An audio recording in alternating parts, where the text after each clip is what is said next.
আচ্ছা মামা চলো আমরা খেলা করি। হ্যাঁ হ্যাঁ আসেন আসেন আসেন। তাহলে ও হাত দিছে এভাবে, হ্যাঁ রাব্বি, ওর হাতটা আমাকে দিতেছে আর কিভাবে, রাব্বি জিদনি ইলমান। আর কতগুলা নিয়ম আছে, আর কিভাবে আসতে পারে, এটা ঘুরাই দিলে কেমন হবে, ইয়ে দিলে কেমন হবে, কিভাবে করলে বাচ্চারা সহজেই মনে রাখবে, এইভাবে আমি রিসার্চ করতাম। তো আমি মনে করি একজন টিচার হইতে হবে কি গবেষক। যদি আপনি গবেষক হন আপনাকে সারা জীবন মনে রাখবে। আর অভিনয় করতে হবে, অ্যাক্টর হইতে হবে। যদি এভাবে আসা পারেন, আমাদের ছোট নদী চলে বাঁকে বাঁকে, ঠিক আছে, এভাবে করে বললে হবে, অভিনয় করতে হবে। আচ্ছা এনিওয়ে,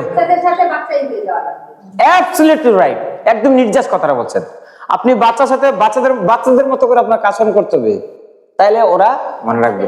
আর আমি অনেক রিসার্চ করে, আমার ক্ষুদ্র জ্ঞানে আমি যতটুকু রিসার্চ করেছি দেখেছি যে বাচ্চারা বেশিরভাগ ধরেন 70% শিখে কিভাবে, খেলার মাধ্যমে।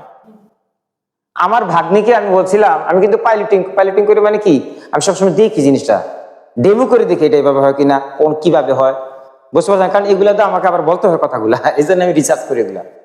তো আমার ভাগ্নিকে বললাম, মামা আসো আমরা ইয়া করবো, পড়বো। মানে আমার উদ্দেশ্য হলো তাকে রাব্বিজ ইলমান যে আছে, ছোট বেবি তো তখন স্কুলে ভর্তি হয়নি তখন, রাব্বিজ ইলমান শিখাবো এবং এটার অর্থটা সব শিখাবো। কিন্তু ও পড়ে না, ওরা 1 ঘন্টা আমি রিকোয়েস্ট করছি, মামা আসো আমরা এটা একটু পড়ি। কথা বুঝতে পারছে? এরপরে আমার 1 ঘন্টা কাজ শেষ, আমি তাকে দিয়ে টেস্ট করতেছি, আচ্ছা মামা চলো আমরা খেলা করি। হ্যাঁ হ্যাঁ আসেন আসেন আসেন। তাহলে ও হাত দিছে এভাবে, হ্যাঁ রাব্বি, ওর হাতটা আমাকে দিতেছে আর কিভাবে, রাব্বি জিদনি ইলমান। ও বলতেছে, ও কিন্তু শিখে ফেলছে। তাহলে ওকে যখন আমি অফার করছি চল আমরা খেলি, হ্যাঁ খেলি, তাহলে আপনাকে বুঝতে হবে বাচ্চারা কিভাবে শিখে, খেলার মাধ্যমে। তাহলে আপনাকে কোনটা কাজে লাগাইতে হবে, খেলাটা কাজে লাগাইতে হবে। আপনি যেই পড়াটা পড়েন না কেন, কিন্তু আপনি খেলা দিয়ে কাজটা শেষ করে নিতে হবে।